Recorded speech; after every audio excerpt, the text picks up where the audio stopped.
The mind is a cunning architect. It is a master of disguise.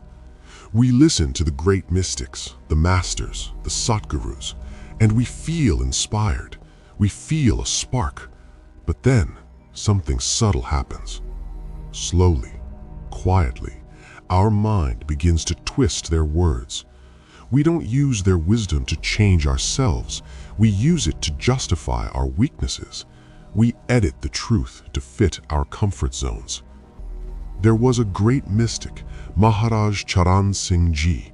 He used to say that we often fail to grasp the essence of the saint's message. He said the message gets buried under the weight of our own concepts. We take the living truth and turn it into a dead ritual. Ask yourself, are we doing the same? Are we rewriting the master's teachings to match our own misunderstandings? Here is the problem. We're trying to understand the infinite with a finite mind. Imagine three blind men touching an elephant. One touches the trunk and screams, "It is a water pipe." The other touches the leg and insists, "No, you fool, it is a tree trunk." The third grabs the tail and says, "You are both wrong. It is a rope." They are all touching the same truth, but they are trapped in their limited perspective.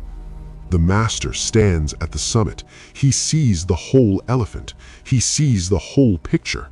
But we are down here blindfolded by our culture, our past, and our egos, arguing over a tail. We aren't fighting for the truth. We're fighting to be right. Real wisdom is fluid. It flows like water, but the mind wants to freeze it into ice. Think of a teacher pointing at a cloud in the sky. First, he tells his students, "Look, that cloud is a warrior with a bow." Why? To teach them discipline and courage. Minutes later, the wind changes. He says, "Now, look, it is a sailboat drifting in the wind." Why? To teach them surrender and letting go. Finally, he says, "Now it is an ox pulling a plow." Why? To teach them the value of hard work. But here is where we fail. We get stuck on the image. We say, "But Master, yesterday you said it was a warrior. Today you say it is a boat. Which is the truth?" We miss the point entirely. The master knows when a concept has expired. He knows when the medicine becomes the poison. He shifts the metaphor to wake us up. But we want to build a temple around the warrior or the boat. We turn a fleeting lesson into a rigid dogma. When we do this, we aren't following the path of love. We're walking the path of fanaticism. Why do we do this? Why do we put the truth in a cage? Fear. The spiritual truth the saints speak of is beyond our imagination. It is the great unknown, and the human mind is terrified of the unknown.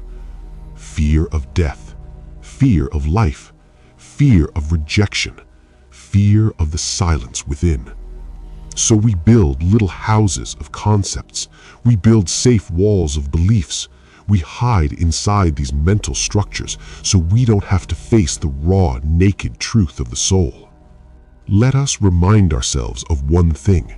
When we asked for Namdan, when we asked for the path, we didn't ask for safety. We asked for the truth. We asked to see the reality that the Master sees. We promised to journey into the unknown. Don't be the blind man arguing about the rope. Don't fall in love with the map and forget the journey. Step out of the cage of concepts. The Master is waiting outside the walls you built.